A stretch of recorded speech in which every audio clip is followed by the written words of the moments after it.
함께 보실 하나님 말씀은 구약성경 에스겔 2장입니다. 9월 들어서 에스겔서의 말씀을 읽어나가고 있는데 오늘은 9월 2일 에스겔서 2장을 읽는 날입니다. 2장은 10절까지 길지 않으므로 1절부터 마지막 절까지 함께 봉독하겠습니다. 에스겔 2장 1절부터 10절까지 말씀, 구약성경 1152면 전후를 보시면 되겠습니다. 1절부터 함께 봉독합니다. 그가 내게 이르시되 인자야 내 발로 일어서라 내가 내게 말하리라 하시며 그가 내게 말씀하실 때에 그 영이 내게 임하사 나를 일으켜 내 발로 세우시기로 내가 그 말씀하시는 자의 소리를 들으니 내게 이르시되 인자야 내가 너를 이스라엘 자손 곧 패역한 백성 나를 배반하는 자에게 보내노라. 그들과 그 조상들이 내게 범죄하여 오늘까지 이르렀나니 이 자손은 얼굴이 뻔뻔하고 마음이 굳은 자니라. 내가 너를 그들에게 보내니 너는 그들에게 이르기를 주 여호와의 말씀이 이러하시다 하라. 그들은 패역한 족속이라. 그들이 듣든지 아니 듣든지 그들 가운데 선지자가 있음을 알지니라. 인자야 너는 비록 가시와 찔레와 함께 있으며 전갈 가운데 거주할지라도 그들을 두려워하지 말고 그들의 말을 두려워하지 말지어다. 그들은 패역한 족속이라도 그 말을 두려워하지 말며 그 얼굴을 무서워하지 말지어다. 그들은 심히 패역한 자라. 그들이 듣든지 아니 듣든지 너는 내 말로 구할지어다. 너 인자야 내가 내게 이르는 말을 듣고 그 패역한 족속같이 패역하지 말고 내 입을 벌리고 내가 내게 주는 것을 먹으라 하시기로 내가 보니 보라 한 손이 나를 향하여 펴지고 보라 그 안에 두루마리 책이 있더라. 그가 그것을 내 앞에 펴시니 그 안팎에 글이 있는데 그 위에 애가와 애곡과 재앙의 말이 기록되었더라. 아멘. 감사합니다. 오늘 함께 살펴볼 하나님 말씀은 에스겔 2장입니다. 우리가 어제 에스겔서 1장을 함께 살펴보면서 개관을 함께 나누지 못했기 때문에 오늘 개관에 대해서 좀 간략하게 소개해드리고 이정을 통해서 교훈받도록 하겠습니다. 여러분들 갖고 계시는 9월 말씀일기 책자 앞부분에 보시면 에스겔 개관이 있는데요. 이 부분에 대해서 잠시 살펴보고 넘어가겠습니다. 말씀일기 책자 10페이지 보시면 에스겔 개관 되어 있는데요. 1번 들어가면서 읽습니다. 들어가면서 읽어보겠습니다. 예루살렘에 대한 마지막 공격이 있기 전에 바벨론의 포로로 끌려간 에스겔은 이스라엘 백성들에게 하나님의 뜻을 전하기 위해 예언, 비유, 상징 등을 사용한다라고 소개되고 있습니다. 그러니까 에스겔은 바벨론의 포로로 끌려갔을 때 하나님의 말씀을 듣고 이 글을 기록하게 되었는데 이스라엘 역사 가운데 이 남유다가 포로로 끌려가는 그 역사가 3번 등장하고 있습니다. 1차 포로, 2차 포로, 3차 포로로 나눠지는데 에스겔은 2차 포로 때 끌려간 그런 사람 중에 한 명이었습니다. 1차 포로 때는 BC 605년경 다니엘과 세 친구들, 귀족들이 끌려가게 되었고 그 중에 잘 유명한 다니엘과 세 친구들이 포함되어 있는 것입니다. 그리고 2차 포로 때는 BC 597년경 여호야김 왕과 또 에스겔이 함께 끌려간 것이 기록되어 있습니다. 이 때에 에스겔이 끌려갔을 때 기록된 글이다 이렇게 생각하시면 되고 참고적으로 3차 포로 때는 예루살렘이 멸망한 586년경 거의 대부분의 이스라엘 백성들이 바벨론으로 끌려가게 된 그 사건들을 우리는 기억하고 있는 것입니다. 그래서 에스겔은 2차 포로 때 바벨론으로 끌려간 상태이고 그곳에서 하나님의 말씀을 받았다 이렇게 생각하시면 되겠습니다. 그래서 이 본 보시면 활동시대에 되는데 에스겔이 제사장 출신의 선지자라는 것이 에스겔서에 2번 언급되었다라고 한 것처럼 에스겔은 선지자이자 제사장의 역할을 하고 있었던 신분이었다는 것을 알 수가 있고요. 그리고 그는 그발 강가에서 부르심을 받았는데 그발 강가가 어딘가라고 할 때 갈대아, 즉 바벨론 땅이었다라는 것을 알 수 있습니다. 그리고 내용을 쭉 읽어보면 에스겔서에서는 어떤 해, 어떤 달이라는 표현이 빈번하게 등장하는데 이는 포로로 사로잡힌 주전 597년을 기점으로 하는 서술인 것입니다. 그렇기 때문에 에스겔은 바벨론 포로로 끌려온 지 5년째 되는 해에 소명을 받았다라는 것을 알 수가 있고 그때는 593년경으로 생각할 수 있는 것입니다. 그리고 에스겔서 29장 17절에는 27년째 되는 해라고 기록되고 있는데 그렇기 때문에 이 글은 적어도 주전 593년부터 570년경 활동했던 내용들을 기록한 것이다 라고 알 수 있겠습니다. 그럼 에스겔서는 어떤 내용 들어있는가? 3번 선포 내용을 보시면 다 읽지는 않고 좀 몇몇 구절을 좀 살펴보겠습니다. 에스겔은 바벨론에서 포로 생활을 하던 중에 하나님으로부터 소명을 받은 것입니다. 이스라엘이 아닌 이방 땅에서 소명을 받았다라는 것을 통해서 하나님의 통치가 이스라엘을 뛰어넘고 있다는 것을 확인하게 됩니다. 그는 처한 자연적 환경을 뛰어넘어서 예언하게 되는데 왜냐하면 바벨론 땅에 포로로 끌려갔음에도 불구하고 마치 예루살렘에 있는 것처럼 예언하기 때문이라고 할 수 있습니다. 바벨론에 있지만 그 예루살렘에 있는 그 모든 일들에 대해서 예언하고 있다라는 것입니다. 그래서 1장부터 24장까지는 어떤 내용이 있는가라고 할 때 예루살렘이 멸망할 것을 예언하는 내용으로 되어 있고 또 25장부터 32장까지는 밑에서 세 번째 줄 암몬, 모압, 블레셋, 두로, 시돈, 애굽 등 7나라에 대한 심판 시리즈가 등장하는 것입니다. 그리고 33장부터 48장까지는 이방 나라에 대한 심판에서 그치는 것이 아니라 소망의 말을 전하게 되는데 그것은 하나님의 전적인 은혜로 그들이 갱신되고 영광스러운 미래, 즉 이 땅에 이루어질 하나님의 완전한 왕국을 경험할 것을 예언하는 말씀으로 되어 있습니다. 다시 한번 정리하면 이해를 위해서 세 부분으로 나누면 1장부터 24장까지는 아직 예루살렘이 멸망하기 전에 앞으로 있을 멸망에 대해서 계속적으로 심판에 대한 선언이 나온다 이렇게 생각하시면 되겠고 24장을 기점으로 이제 예루살렘을 멸망하는 것입니다. 그럼 그때 이후로 또 어떤 기록들이 있는가? 예루살렘만 멸망하는가? 그렇지 않고 그 주변의 나라 7나라들도 다 심판하신다라는 심판의 내용이 32장까지 계속 나오는 것입니다. 그래서 오늘 9월 달에 32장까지 읽어 나갈 텐데 심판의 내용들이 계속적으로 우리는 어떤 식으로 심판의 경고가 나오는지 오늘 확인하게 될 것입니다. 그리고 10월 달 전반부에는 심판의 내용으로 그치는 것이 아니라 이제 하나님께서 이스라엘 백성들을 회복시키실 것이라는 내용들이 쭉 나오는 것입니다. 특별히 이 이스라엘의 회복의 내용들 가운데서는 40장부터 48장까지 새 성전의 환상을 통하여서 이른바 에스겔 새 성전의 환상을 통하여서 영원히 있게 될 그 하나님의 놀라운 나라에 대해서 아주 자세하게 설명하고 있다. 이렇게 생각하시면서 읽어나가시면 될 것입니다. 이렇게 에스겔은 결코 쉽지 않은 그런 책이지만 구조와 핵심 내용들을 알아가면서 염두에 두고 읽어나가면 그렇게 못 읽을 책은 아니니까 우리가 부지런히 읽고 교훈을 받았으면 좋겠습니다. 그리고 12페이지 보시면 핵심 내용 3가지가 있는데 요거까지만 살펴보겠습니다.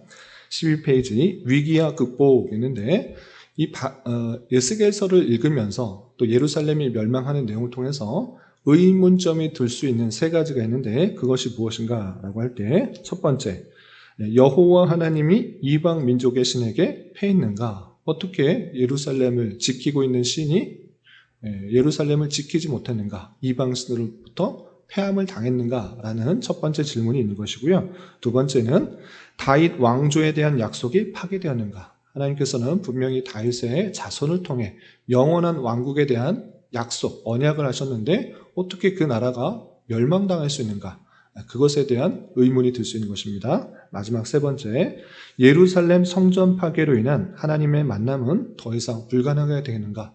하나님께서 만나주시고 하나님께로 나아갈 수 있도록 한 그 성전이 파괴되었다? 이제 모든 것은 끝나버렸는가? 이런 의문이 들 수 있는데 그런 것이 아니라 이 내용을 통해서 그 모든 문제가 해결되는데 첫 번째로 하나님이 이방 민족 신에게 패했는가라는 질문에 있어서 그런 것이 아니라 하나님이 이방 민족 신에게 패한 것이 아니라 하나님의 영광이 이미 예루살렘을 성전을 떠난 것을 우리는 말씀을 통해 확인하게 된 것입니다. 이스라엘 성전에서 우상을 숭배함으로써 그곳은 더 이상 하나님께서 거하실 수 없는 곳이 되었다라는 그 모습이 비춰지고 그리고 나서 이스라엘 지키시는 하나님이 이미 떠났으므로 이스라엘의 외부 침공으로부터 보호받을 수 없는 그 모습이 되어서 심판을 받은 것이다 라는 말씀이 잘 기록되어 있는 것입니다.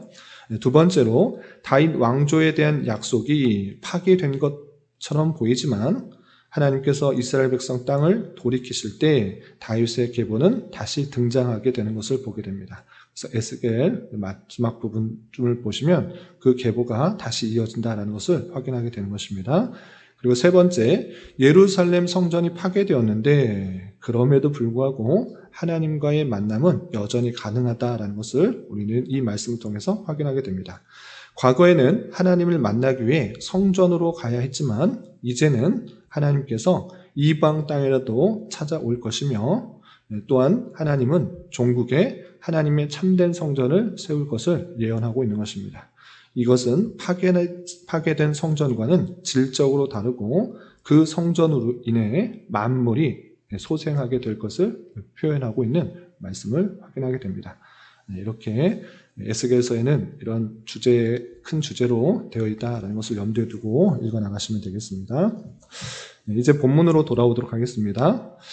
본문 2장에는 1장과 함께 연관하여서 생각해야 될 것인데 1장에서는 에스겔 선지자가 지금 어디에 있는데 또 어떤 환상을 만났는지 그 내용들을 설명하고 있습니다. 그래서 1장에서는 하나님의 놀라운 영광이 그발 강가에서 포로로 끌려간 지 5년째 되는 해에 하나님의 놀라운 영광이 그에게 임하여서 그가 엎드려질 수밖에 없었다라는 내용을 알려주고 있고 2장과 3장 내일 읽게 되는 그 2장과 3장에서는 그 엎드려 있는 그 에스겔에게 다시 일으켜 세워서 그가 해야 될 소명을 전달하는 내용이랍니다. 그래서 2장은 짧게 10절로 되어 있는데 간단하게 핵심적으로 말하면 이것입니다.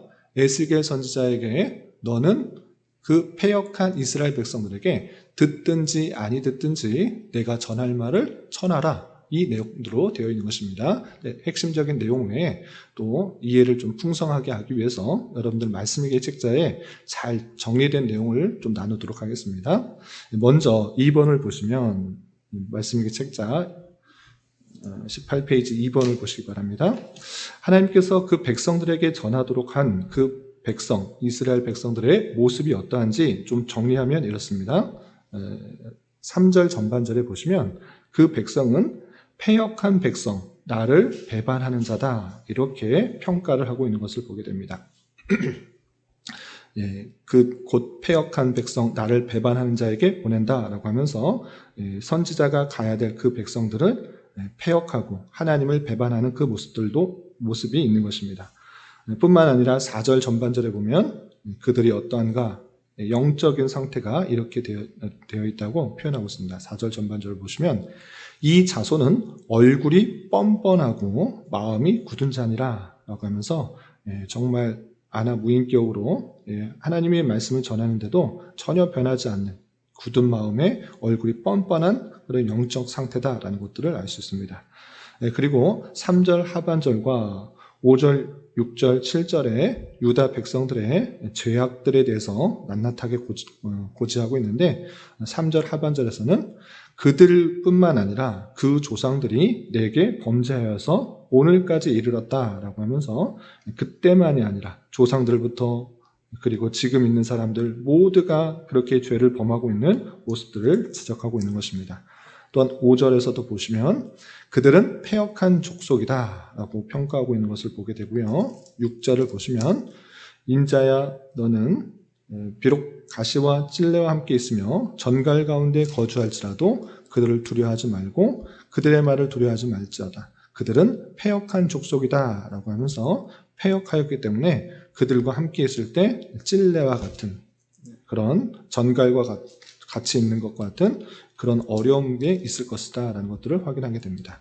또 7절 전반절에서도 그들은 심히 패역한 자라. 8절에서도 그 패역한 족속같이 패역하지 말고 라고 하면서 하나님께서 그 이스라엘 백성들에 대한 평가는 정말 패역하고 뻔뻔하고 마음이 굳고 범죄하고 계속적으로 범죄하고 있는 패역한 족속이다라는 것들을 확인하게 됩니다. 이러한 이스라엘 백성들에게 하나님께서는 선지자가 어떻게 해야 되는가, 너가 어떻게 해야 되는지 그 말씀을, 그 행해야 될 사명들을 전해주는데 첫 번째로 1절에서는 1절을 보시면 그가 내게 이르시되 인자야 내 발로 일어서라 라고 하면서 하나님의 말씀을 받은 자로서 그냥 엎드려만 있는 것이 아니라 다시 힘있게 일어나도록 그렇게 독려하는 것입니다. 그리고 6절 아까 살펴본 것 같이 그 선지자가 가야 될 길은 평안하고 안락하고 또 기쁜 일만 있는 길이 아니라 가시가 있는 길이고 찔레가 있는 길이며 전갈 가운데 있는 그런 모습이다라는 것을 알 수 있습니다. 평안하고 즐겁고 안락한 길이 아니라 고난과 역경이 있는 길이다라는 것을 확인하게 됩니다. 그리고 그 길이 위협이 기다리고 있는 길이라는 것을 알 수 있습니다. 그냥 어려운 길만 있는 것이 아니라 그 백성들로부터 많은 위협을 받을 것을 고지한 것입니다. 그래서 6절 하반절에 보시면 그들을 두려워하지 말고 그 말을 두려워하지 말지어다. 그 얼굴을 무서워하지 말지어다 라고 하면서 두려워하거나 무서워하지 않도록 독려하는 그 말씀을 확인하게 됩니다. 그리고 그 백성들의 반응이 5절과 7절 두 번씩이나 반복해서 표현하고 있습니다. 5절에 어떻게 되어 있습니까? 그들이 듣든지 아니 듣든지 그들 가운데 선지자가 있음을 알지어다 라고 하면서 그 백성들이 선지자가 말할 때 잘 듣는가? 그렇게 않고 패역하였기 때문에 듣지 않을 가능성이 많다. 그러나 듣든지 아니 듣든지 너희 가운데 선지자가 있음을 알지니라 라고 하면서 선지자가 그들 가운데 하나님의 말씀을 계속적으로 전하고 있다는 것을 알려주어야 된다라고 표현하고 있습니다. 7절에서도 같은 말로 반복하고 있는데 7절 그들은 심히 패역한 자라 그들이 듣든지 아니 듣든지 너는 내 말로 고할지어다 라고 하면서 그 백성들이 안 들을 가능성이 많은데 그럼에도 불구하고 듣든지 아니 듣든지 하나님의 말씀을 전하는 자로서 그 말을 고하라. 내가 전해준 그 말을 그대로 고하라 라고 하고 있는 것입니다. 그런 가운데 하나님께서 선지자를 위로하고 보호하시고 또 격려하는 말씀도 함께 있는 것입니다. 6절에서 보시면 그 선지자에게 두려워하지 말라라고 하고 계시고 또 8절에서 보시면 내가 내게 이르는 말을 듣고 내 입을 벌리고 내가 내게 주는 것을 먹으라 라고 하면서 에스겔 선지자가 하고 싶은 말을 그냥 전하는 것이 아니라 하나님께서 주신 말씀, 내가 주는 그 두루마리의 말, 그 말을 먹고 그 말을 먹어서 그대로 전하라 라고 하나님께서 주시는 말씀을 전하는 그 일들을 하는 것이다 라고 알려주고 있는 것입니다. 또한 5절 하반절에 그들 가운데 선지자가 있음을 알지니라 라고 하면서 패역한 백성, 죄가 많은 백성임에도 불구하고 여전히 그 부패와 타락한 가운데 있음에도 불구하고 내가 선지자를 보내서 하나님께서 원하시는 뜻을 전하고 있다는 것을 알도록 해라 라고 하고 있는 것입니다. 그만큼 무슨 말인가? 하나님께서 그 백성들이 부패와 타락임에도 불구하고 하나님께서 사랑하여서 선지자를 계속적으로 보내고 있다는 것을 알도록 하라 라고 하는 그 말씀을 살펴볼 수 있습니다. 이렇게 2장에서는 3장에서 계속 소명이 이어지는데 2장에서는 하나님께서 에스겔 선지자를 부르셔서 그 패역한 백성, 죄 많은 그 이스라엘 백성들에게 듣든지 아니 듣든지 두려워하지 말고 담대하게 내가 전하는 말을 전하라 라는 그 말씀으로 되어지고 있습니다. 이 말씀을 통해서 교훈받을 수 있는 것들을 세 가지로 정리하겠습니다. 첫 번째는 그 백성들이 패역하지만 내가 너를 보내서 듣든지 아니 듣든지 하나님 말씀을 전하겠다라는 것을 통해서 하나님께서 그 백성들을 얼마나 사랑하시는지를 다시 한번 확인하게 되는 것입니다. 부패하고 타락하여서 패역하여서 그러면 그냥 심판해버리고 끝내버리면 되지만 그렇게 하셔도 별 상관없으시는 그런 하나님이시지만 하나님께서 그 백성을 택하셨고 그 백성을 향하신 끊임없는 사랑, 그 놀라운 사랑, 변하지 않는 사랑을 호사아서에서도 보여주신 것처럼 또 선지자를 통해서 보여주는 것입니다.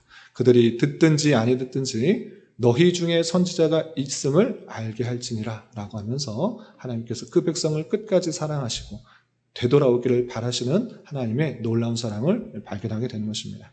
그리고 두 번째는 이 말씀을 듣고 에스겔 선지자가 소명을 받았으니 우리가 이 말씀을 읽고 우리가 세상에 나가서 듣든지 아니 듣든지 하나님의 말씀을 전해야 되겠구나. 이렇게 전하는 것은 대단히 조심스러운 내용인 것입니다. 모든 백성들이 에스겔이 되어서 하나님의 말씀을 전하는 자로 사용하시기 위해서 이 말씀이 기록된 것이 아닌 것입니다.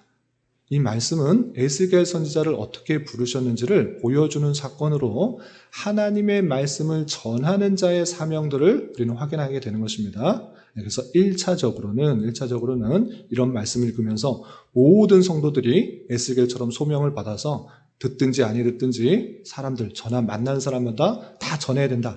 이렇게 적용하는 것이 아니라 말씀 사역자로서 사람들의 반응이 어떠하든지 하나님의 말씀을 받은 대로 그것을 전하는 사역자로서 에스겔 모습을 본받아서 말씀 사역자, 복음 전도자가 이런 사명들을 잘 감당하면 되는 것입니다.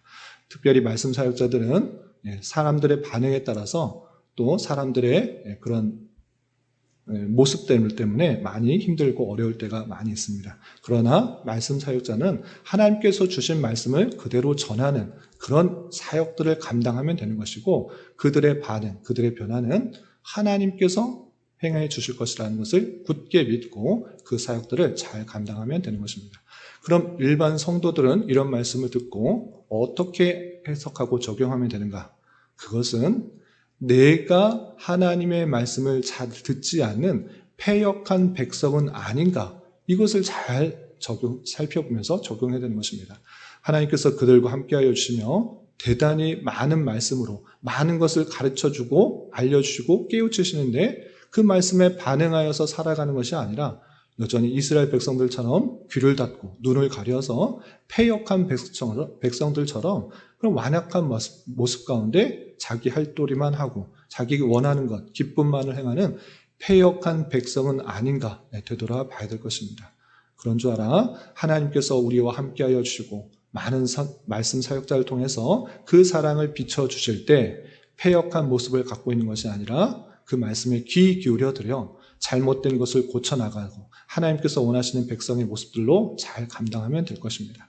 그리고 에스겔 선지자에게 소명을 주신 것처럼 모든 성도들은 각자 처해진 자리, 그 부르신 자리가 소명, 하나님께서 부르신 자리인 줄 알아. 그곳에서 내가 해야 될 일들이 무엇인가 최선을 다하며 살아가야 되는 것입니다.